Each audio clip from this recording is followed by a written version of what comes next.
Hello, നമസ്കാരം. അഫാൻ. ഈ പേര് ഈ അടുത്ത കാലത്തൊന്നും മലയാളികൾ മറക്കില്ല. വെഞ്ഞാറമൂടിലെ കൂട്ടക്കൊലപാതക കേസിലെ പ്രതിയാണ് അഫാൻ.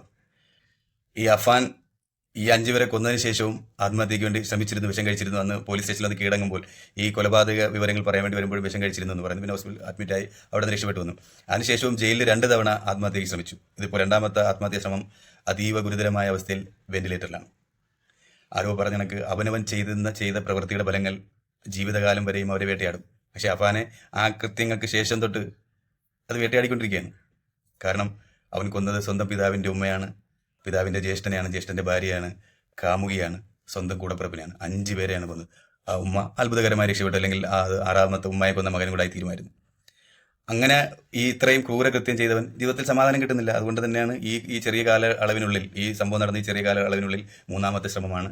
ഇപ്പോൾ അതീവ ഗുരുതരാവസ്ഥയിലാണ്, വെന്റിലേറ്ററിലാണെന്നാണ് വാർത്ത പുറത്തു വരുന്നത്. ഞാൻ ഇതിനു മുന്നേ ഒരു വീഡിയോയിൽ പറഞ്ഞ പോലെ ചില മരണങ്ങൾ നമ്മളെ സന്തോഷപ്പെടുത്തുകയുള്ളൂ.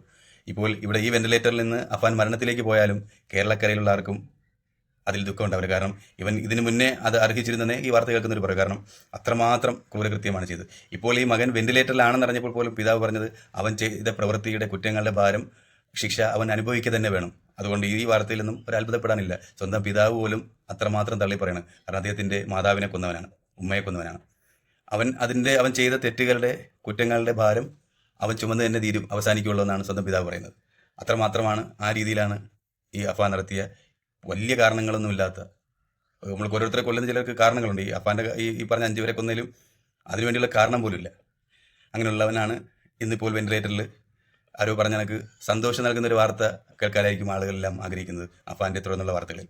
ഇപ്പോൾ ഇതുപോലെ തന്നെ അഫാൻ്റെ പോലെ ഇത്തരം ക്രൂരകൃത്യങ്ങളൊക്കെ ചെയ്ത് ജയിൽ ശിക്ഷയൊക്കെ അനുഭവിച്ച് ഇപ്പോൾ നാട്ടിലിറങ്ങി ഇങ്ങനെ നമ്മളെ മുന്നിലൊക്കെ ഇങ്ങനെ സന്തോഷത്തോടെ ജീവിക്കുന്ന പലരുമുണ്ട്. നമുക്ക് കാണുമ്പോൾ ഇവരെല്ലാം വളരെ സന്തോഷത്തിലാണെന്ന് വിചാരിക്കും. പക്ഷെ ഒരു മനുഷ്യനെ കൊന്നിട്ട് പിന്നീടുള്ള അവൻ്റെ ജീവിതകാലങ്ങളിലെല്ലാം അവനത് വേട്ടയാടാതിരിക്കില്ല, അവൻ്റെ ഉറക്കം നഷ്ടപ്പെടുത്താതിരിക്കില്ല.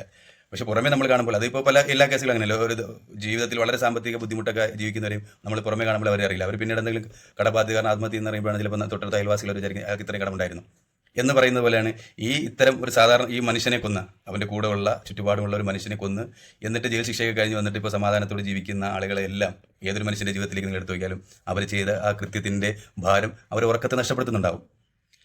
അതുപോലെ തന്നെയാണ് ഇപ്പോൾ ഇത്തരം ആളുകളെ കൊന്ന പലരും ഇത്തരം ആത്മഹത്യകളൊക്കെ, ഈ പലരും കൊലപാതക കേസിലെ പ്രതികളെല്ലാം പിന്നീട് ആത്മഹത്യ ചെയ്യുന്ന വാർത്തകളൊക്കെ ഒരുപാട് വന്നിട്ടുണ്ട്. വർഷങ്ങൾക്ക് ശേഷം, ചിലപ്പോൾ അന്ന് 10 വർഷങ്ങൾക്ക് മുന്നേ ചെയ്ത ആ ഒരു തെറ്റിൻ്റെ പേരിൽ 10 വർഷങ്ങൾക്ക് ശേഷം ആത്മഹത്യ ചെയ്ത പലരുണ്ട്. പിന്നീട് അവർ ആത്മഹത്യന് കാരണം എടുക്കുമ്പോഴത്തേക്ക് അന്നത്തെ കൊലപാതകത്തിന് ശേഷം ജയിലിൽ നിന്നിറങ്ങിയെങ്കിലും ആൾ മാനസികമായിട്ട് സന്തോഷത്തിലല്ലായിരുന്നു. ഇങ്ങനെയൊക്കെ ഉറക്കം വരുന്നില്ല. ഉറക്കമില്ലാതെ അവർ ആ കുറ്റബോധം വേട്ടയാടി ജീവിതത്തിൽ സമാധാനമില്ലാതെയായി പിന്നീട് പലരും ആത്മഹത്യ ചെയ്തു. അതുപോലെ തന്നെയാണ് ഇനിയും ഇത്തരം ആളുകൾ ഇപ്പോൾ നമ്മുടെ സമൂഹത്തിന് മുന്നിൽ കുറ്റങ്ങൾ ചെയ്തിട്ട് നമ്മൾ വിചാരിക്കും കൊലപാതക കേസിലെ പ്രതിയാണ്, അവനമില്ലാതെ ഇതുപോലെ ഇപ്പോൾ അഫാൻ്റെ നമുക്കെല്ലാം അറിയാം, 5 പേരെ കൊന്നതിൽ വ്യക്തമായ ഒരു കൊല ചെയ്യാൻ വേണ്ടിയുള്ള കാരണങ്ങളൊന്നുമില്ലായിരുന്നു. അങ്ങനെ പാവങ്ങളെയൊക്കെ കൊന്നിട്ട് നമ്മളെ കൂടെ ജീവിക്കുന്ന പലരും നോക്കൂ, താമസിയാതെ അവരും ഇത്തരത്തിൽ അഫാൻ്റെ പാത തന്നെ പിന്തുടരും. അവനവൻ ചെയ്യുന്ന പ്രവൃത്തിയുടെ ഫലങ്ങൾ അവരെ വിടാതെ പിന്തുടരും. അത് ഭൂമിയിൽ അനുഭവിച്ച് തന്നെ തീരും.